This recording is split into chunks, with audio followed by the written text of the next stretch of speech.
In the shadow of Brussels' gleaming towers, the European Union stood as an unbreakable fortress. A club where nations entered with grand promises but never left.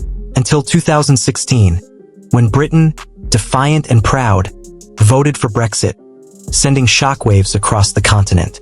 In Dover's pubs, Brexiteers like Nigel raised points to taking back control, dreaming of a free Britain cherry-picking Europe's markets without its rules. Across the Channel, EU diplomat Elise saw danger. If Britain thrived, Frexit, Grexit, Dexit could follow, unraveling the Union. The EU vowed to make Brexit a cautionary tale, a warning etched in economic struggle. As negotiations began, Britain's envoys, led by the charismatic David, believed they held the cards, but Elise's disciplined team stood firm, wielding the EU's 4 freedoms like a shield. The Battle of Brexit became a clash of dreams and realities. Britain's exports faltered, shelves emptied, and regret grew, while Europe's unity held strong. From Dover's sparse markets to Brussels' bustling halls, the story unfolded. Could Britain forge a new path? Or would the EU's resolve prove that leaving the Hotel European Union meant paying a steep price? The answer would reshape a continent. Story. In the coastal town of Dover, where the White Cliffs stood sentinel over the churning channel, Nigel's pub, the White Cliffs, was a haven for dreamers. It was November 2025, and the air carried the bite of winter and the weight of nearly a decade of Brexit. In 2016, Nigel, a barrel-chested pub owner with a Union Jack tattoo, had been the loudest voice for Leave. His bar was festooned with Vote Leave posters, faded now but still defiant. "We'll take back control," he'd roared to cheering regulars. Points raised to a Britain free to strike global deals, keep Europe's markets, and ditch its rules, especially free movement. "The EU needs us," he'd said. "Germany's carmakers, France's wine merchants, they'll beg for our business." His optimism was infectious, a beacon for a town weary of Brussels' distant edicts. Across the Channel, in Brussels' glass and steel heart, Elise, a French diplomat with a mind sharp as a guillotine, saw Brexit differently. In her office, cluttered with trade data and legal briefs, she gathered her team: German economists, Italian lawyers, Polish negotiators. In late-night sessions fueled by espresso and urgency, Brexit wasn't just Britain's rebellion. It was a spark that could ignite a wildfire.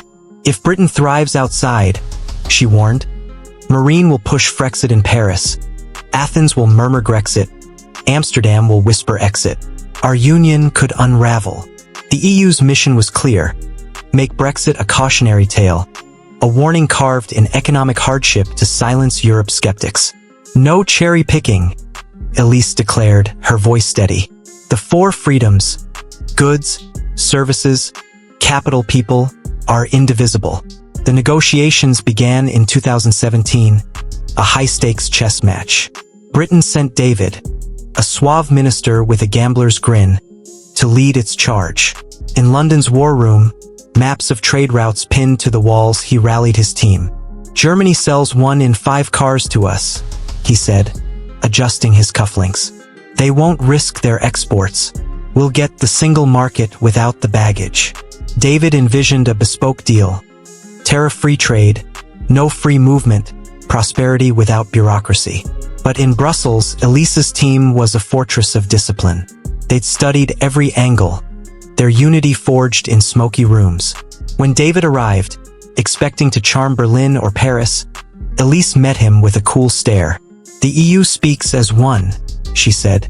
"No side deals." The numbers were brutal. The UK sent 42% of its goods to the EU, while only 9% of the EU's imports came from Britain. The EU held a £67 billion trade surplus in goods. Brexit stung Europe. Hans, a German carmaker in Munich, cursed lost sales to Britain. Small French exporters like Claire, who shipped artisanal cheeses, grappled with new paperwork, but the pain was manageable. For Britain, it was a wound. The Office for Budget Responsibility whispered grim forecasts. GDP could shrink by 4% compared to a stay in the EU world. In a Kent village, Sarah, a single mother who'd voted Leave, stood in a supermarket, staring at empty shelves. "Bad weather," the shopkeeper muttered, And energy prices. Sarah, clutching her basket, whispered, "It's Brexit, isn't it? France and Germany aren't short of tomatoes." The EU's negotiators were relentless. When David tried to woo Berlin or Warsaw directly, Elise shut it down. "No fractures," she told Hans, who nodded despite his industry's pleas.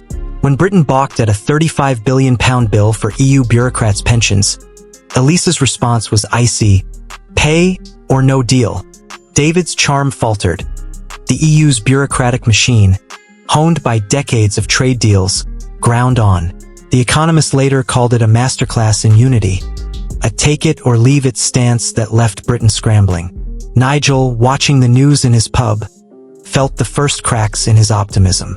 "They're ganging up on us," he muttered, but his regulars were quieter now, their pints less celebratory. In Britain, the old scapegoats vanished. For years, politicians had blamed the EU for everything: NHS waiting lists on EU migrants, low wages on free movement, high prices on Brussels red tape. Now, outside the EU, every problem was pinned on Brexit. In 2022, Mark Carney, former Bank of England governor, claimed UK GDP had plummeted from 97% of Germany's to 70%. Nigel, his pub now half empty as European tourists dwindled, shouted at the TV. He's using dollar terms, skewed by sterling's fall, but the truth lingered: slower growth, lower trade, shrinking tax revenue. Sarah, now volunteering at a food bank, saw families struggle. "Brexit promised us more," she said to a colleague, her voice heavy. "Instead, we're rationing potatoes." Across Europe, the lesson sank in. In Paris, Marines' Frexit rallies, once packed with flag-waving nationalists, dwindled to a few diehards. In Athens, Grexit talk faded. In Amsterdam, Dexit became a fringe joke. Polls showed EU support at its highest in decades, even in Britain, where regret surged. A 2024 survey found 60% of Britons thought Brexit was a mistake. "No one looks at the UK and thinks, 'Let's try that,'" Elise told her team, a rare smile breaking her stoic facade. The EU had won the battle of Brexit, not with fanfare but by letting Britain's struggles speak louder than any speech. Yet, in 2023, a shift came. The Windsor Framework, struck under Britain's new Prime Minister, Rishi, eased tensions over Northern Ireland. It was a rare EU concession, softening rigid deadlines on trade checks. In Brussels, Elise saw it as strategic. "We're winning 7-0, she told her colleagues. "A consolation goal changes nothing." The framework hinted at better relations, a chance to smooth the economic and political frictions that had festered since 2016. But the damage was done. Brexit had hurt both sides. Hans's car factory laid off workers. Claire's cheese exports shrank, but Europe absorbed the blow. The Ukraine war, raging since 2022, underscored shared interests. The UK and EU stood together against Moscow, their divisions seeming petty. In Dover, Nigel's pub grew quieter. Ferries still crossed the channel, but fewer Europeans came, and suppliers grumbled about customs delays. "It's not what I voted for," Nigel admitted one night, wiping down the bar. His regulars, once fervent, now debated rejoining the single market. Sarah, packing food parcels, saw the shortages worsen. Bad weather, high energy costs, and Brexit's shadow. She no longer blamed the EU but felt a pang for her 2016 vote. "We thought we'd be free," she told a friend, "but we're just alone." In London, Rishi hailed the Windsor Framework as a new chapter. "We're moving forward," he told Parliament, his voice steady but strained. Think tanks floated options, rejoining the customs union, aligning with the single market, but each came with trade-offs. Nigel scoffed at the idea. Back to Brussels? Never. But Sarah wasn't so sure. "Maybe we need them more than they need us," she said, her eyes on a food bank queue stretching down the street. In Brussels, Elise walked past the EU's gleaming headquarters, her work done. The union stood stronger, its gates still swinging inward. Britain's exit had tested its resilience, but the EU had turned Brexit into a parable. A warning that leaving came at a cost. The Channel remained a narrow divide, but the gap in trust and prosperity felt vast. Brexit wasn't a zero-sum game. It was a story of dreams clashing with realities, of a nation stepping out alone and finding the world less welcoming than it hoped. As 2025 drew to a close, Britain faced a choice. Closer reintegration with the EU was possible, but it meant swallowing pride, accepting rules without a say, paying for access. In Dover, Nigel poured a pint, his tattoo faded like his optimism. In Kent, Sarah packed another parcel, wondering if Britain could ever bridge the gap. In Brussels, Elise prepared for the next challenge, knowing the EU's fortress would endure.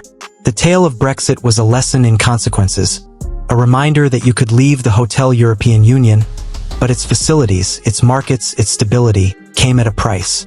For Britain, the bill was still coming due, and the path forward was a complex matrix of trade-offs, with no easy answers in sight. Word count: 1550. The story weaves the provided context into a narrative with characters and settings to bring the Brexit saga to life. Let me know if you'd like adjustments or a different focus.